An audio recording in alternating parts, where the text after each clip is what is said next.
kumalaw. Yeah. Oh, Mr. Suave, yung atake, kitang-kita sa galaw. Ibang klase nasasabi mo palagi pagtanaw.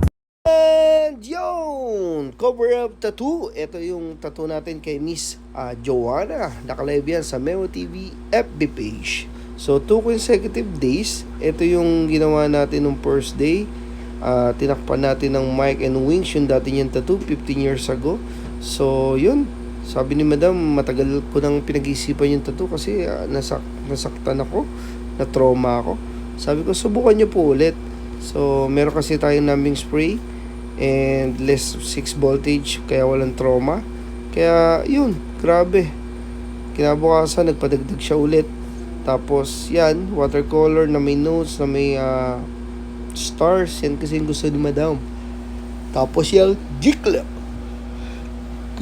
At kaya sa lahat ng gusto magpatattoo, sasabihin nyo lang kung ano yung gusto nyong kalabasan ng tattoo nyo, edit natin. And sa mga cover up naman, mas pinipilit natin maging colored para mas maganda. So, see you sa Novaliches. May home service tayo dyan later. And sa San Ildefonso sa 23. Basta, follow for more na lang po, ha?